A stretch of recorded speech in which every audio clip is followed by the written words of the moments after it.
મહાવીરસિંહ સિંધવ આ નામ તો તમે સાંભળ્યું જ હશે। એવું નામ કે જે સુરેન્દ્રનગરમાંથી નીકળ્યો ને એ યુવક કે જેણે ગુજરાત પોલીસને પણ હચમચાવી નાખી હતી।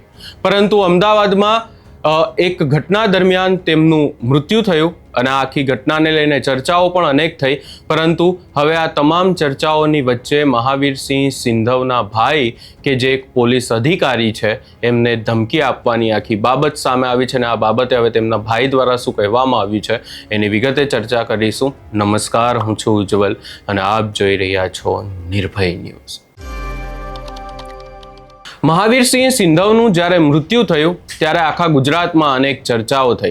આ બાબતને લઈને આપણે જોયું કે અનેક સવાલો ઊભા થયા કે આખરે એમનું મૃત્યુ થયું છે કે પછી પગ લપસી ગયો હતો એ બિલ્ડિંગમાંથી ને મહાવીરસિંહ સિંધવનું મૃત્યુ થયું કે પછી પોલીસ એન્કાઉન્ટર હતું। આ આખી બાબત શું હતી એને લઈને અનેક ચર્ચાઓ થઈ, પરંતુ એ રહસ્ય એક રહસ્ય જ રહી ગયો। પરંતુ હવે પરિવાર ઉપર મહાવીરસિંહ સિંધવના એક ખતરો આવીને ઊભો રહ્યો છે અને એ ખતરો કંઈક એવો છે કે મહાવીરસિંહ સિંધવ દ્વારા અમુક પૈસા એ વ્યાજે લેવામાં આવ્યા હતા ને પૈસા પરત આપવામાં નથી આવ્યા ને આજે આખી ઘટના મહાવીરસિંહ સિંધવની બની ગઈ। હવે જે લોકોએ પૈસા ઉધારી ઉપર આપ્યા હતા એ લોકો હવે મહાવીરસિંહ સિંધવના પરિવારને અને ખાસ કરીને કૃપાલસિંહ કે જે એમના ભાઈ છે, જે પોલીસમાં પણ નોકરી કરે છે, કોન્સ્ટેબલ છે, એમને જાનથી મારી નાખવાની ધમકી આપવામાં આવી છે।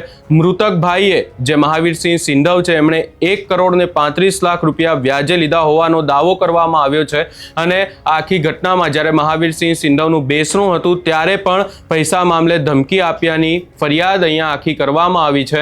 આ તમામ ચર્ચાઓની વચ્ચે જે દ્રશ્યો સામે આવ્યા અને એમના ભાઈ જે આ કોન્સ્ટેબલ છે કૃપાલસિંહ, તેમના દ્વારા શું કહેવામાં આવી રહ્યું છે એ પણ સાંભળી લઈએ।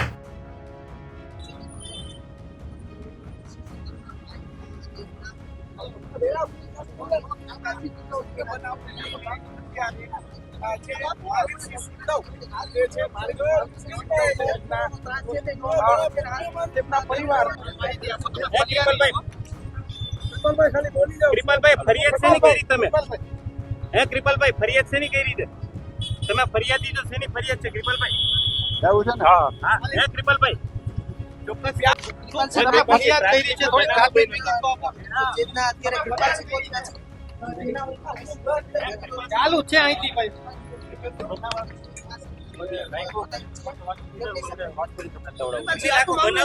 ખાલી ફરિયાદ શું આપે કૃપાલસિંહ? પ્રાથમિક માહિતી આપે, ખાલી પ્રાથમિક માહિતી।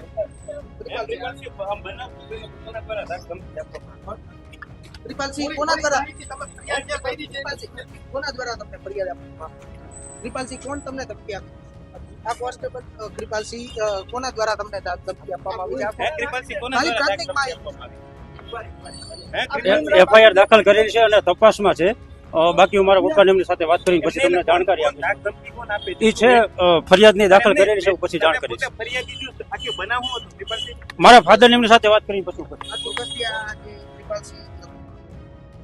અહીંયા ખાસ કરીને જો ચર્ચા કરવામાં આવે તો સુરેન્દ્રનગરના રાજા રાતડિયા અને રમેશ વરુ સામે ફરિયાદ નોંધાઈ છે અને પ્રદ્યુમનનગર પોલીસે તપાસ પણ શરૂ કરી છે। પરંતુ આ આખી બાબતે હવે જે મહાવીરસિંહ સિંધવના પરિવારને જે ધમકીઓ આપવામાં આવી રહી છે, જે પૈસા મહાવીરસિંહ સિંધવ દ્વારા લેવામાં આવ્યા હતા એની બાબતે હવે પરિવારને ભોગવવું પડી રહ્યું છે। અહીંયા જો આખી બાબતને લઈને જો વધુમાં ચર્ચા કરવામાં આવે, મહાવીરસિંહ સિંધવને લઈને ખાસ કરીને જો ચર્ચા કરવામાં આવે તો મહાવીરસિંહ સિંધવ એક ગુનાહિત ઇતિહાસ ધરાવે છે। આપણને બધાને ખબર છે કે કેવી રીતે સુરેન્દ્રનગર, અમદાવાદ જે અનેક વિસ્તારો છે ત્યાં પોતાના જે ગુનાહિત ઇતિહાસોને કારણે તે ચર્ચામાં રહ્યો હતો। એમનું ક્યાંક ને ક્યાંક જે આખું નેટવર્ક છે એ મોટું હતું એવી પણ ચર્ચાઓ થઈ રહી છે। અનેક ગુનાઓ નોંધાયેલા હતા। પરંતુ આ તમામ ચર્ચાઓની વચ્ચે અમદાવાદમાં આપણે જોયું કે પાડોશીઓ સાથે બબાલ કરી હતી મહાવીરસિંહ સિંધવે। ત્યારબાદ પાડોશીઓએ પોલીસને બોલાવ્યા અને પોલીસથી બચવાનો પ્રયાસ કરવામાં ભાગતી વખતે મહાવીરસિંહ સિંધવનો પગ લપસી ગયો હતો અને ત્યાં એનું મૃત્યુ થયું।